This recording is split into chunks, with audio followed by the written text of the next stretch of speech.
N'étant pas une étudiante sérieuse en vin, je ne connais pas les différents raisins et les caractéristiques régionales. Et je ne peux pas distinguer tous les fruits, fleurs, herbes et épices utilisés par les critiques de vin. Boire du vin avec des amis, je m'abstiendrai certainement d'exprimer mon opinion, surtout en présence de experts.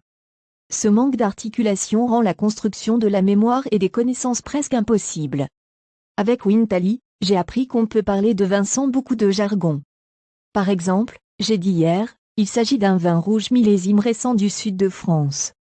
Ses fruits, son acide, son alcool et ses tanins sont assez équilibrés, avec des baies noires, des herbes sèches, pas trop complexes.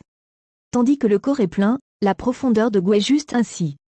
S'il faut marquer, je donne de plus un égal 7 sur 10.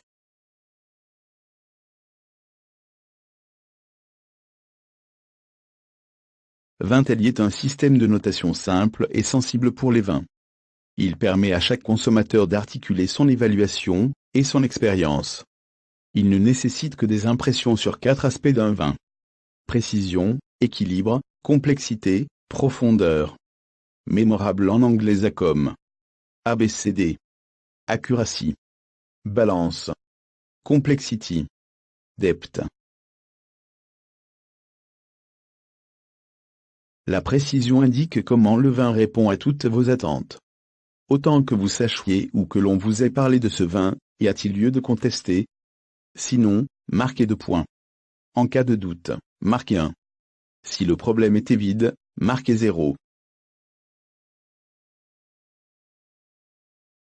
L'équilibre et la manière dont les composants, fruits, acides, alcool, tanins, le cas échéant, fonctionnent ensemble.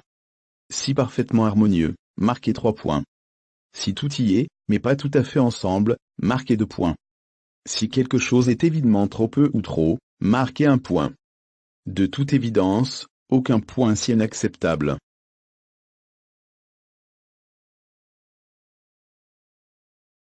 La complexité est à quel point les goûts sont intéressants et attrayants. C'est ici que les experts dévoilent leur jargon préféré, en termes de dimension, fruits, fleurs, herbes, épices, minéraux, etc.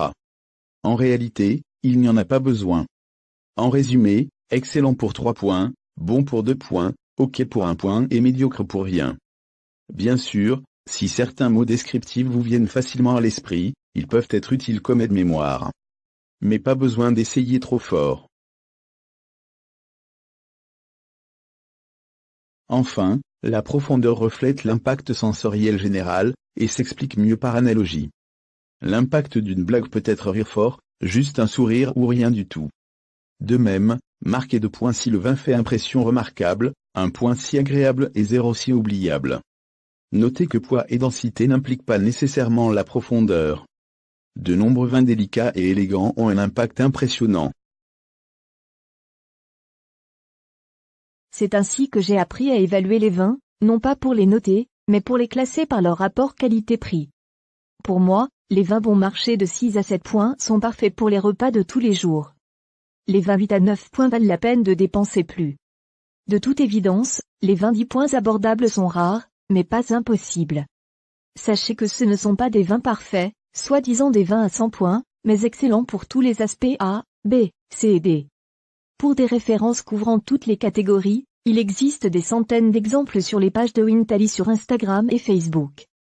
Je les ai trouvés très utiles pour devenir familier et s'exprimer lors de la dégustation. J'espère que ça marchera pour vous aussi. À votre santé.